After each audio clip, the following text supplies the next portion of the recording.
In the 19th century, before the time of the U.S. Coast Guard, there were 29 life-saving stations along the coast of North Carolina. Here in the Outer Banks, the Pea Island Life Saving Station and its crew have become famous for their incredible history and heroic actions. The year was 1880, and Richard Etheridge had just become the first black keeper of station number 17, and in turn commanded the first all-black crew of a life-saving station. Etheridge trained his crew well and pushed them to become the best that they could be. This rigorous training paid off during the rescue of the E.S. Newman on October 11, 1896.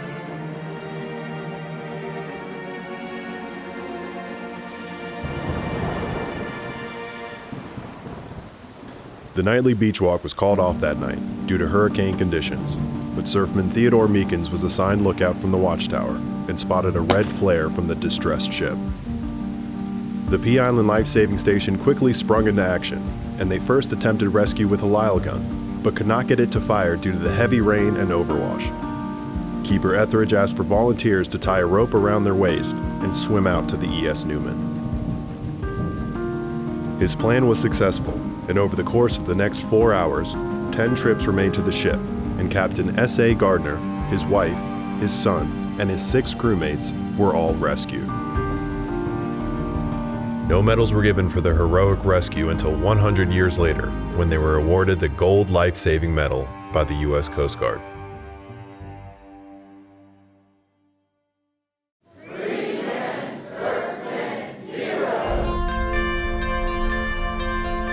We are the Pea Island Preservation Society.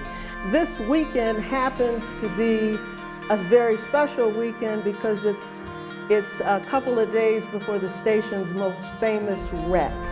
125 years after the rescue of the E.S. Newman, the Pea Island Preservation Society held an anniversary celebration in Manteo in remembrance of the heroic rescue. Folks, let's give this motley crew a big hand. This included a special presentation at the aquarium on Roanoke Island, as well as placing a wreath on Keeper Etheridge's grave.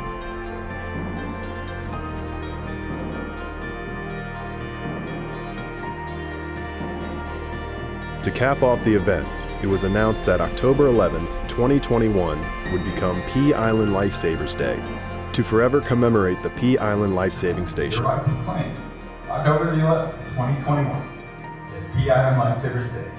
In North Carolina, and commend its observance to all citizens. So thank you.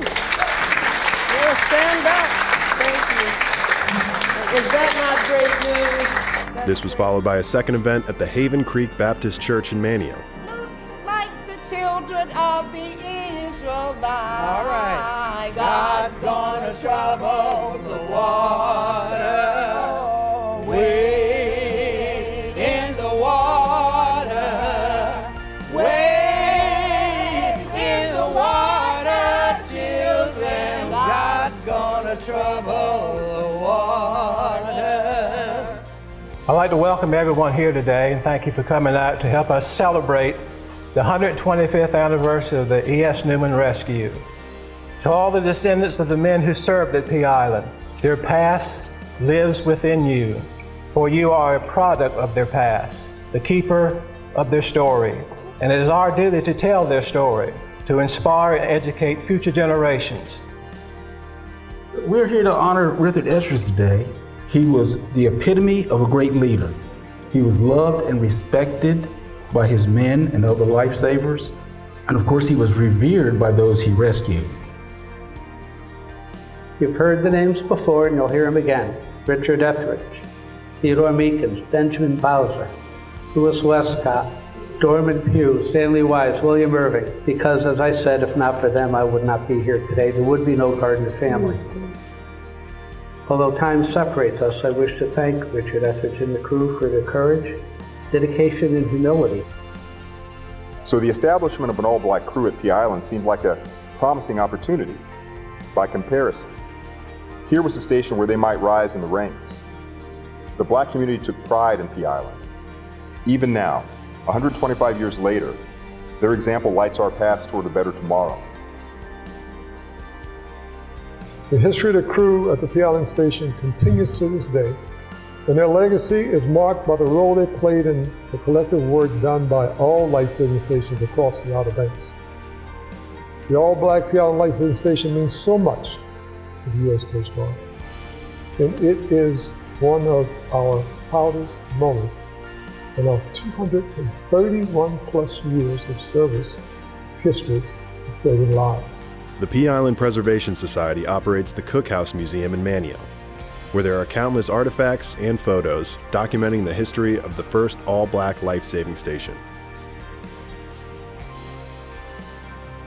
Here you will find Joan and Darrell Collins, cousins and descendants of Herbert Collins, the last man in charge of P Island before it was deactivated in 1947.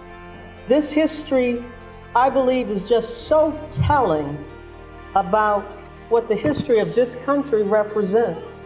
Blacks, whites, Native Americans, people of mixed heritage, who lived right here on Roanoke Island, who are related, who share a common bond, whose lives were, yes, very, very different, but in many respects, very much the same. The incredible story of Richard Etheridge and his crew will live on forever at the P Island Cookhouse Museum in Manio, and in the hearts and minds of all those who visit.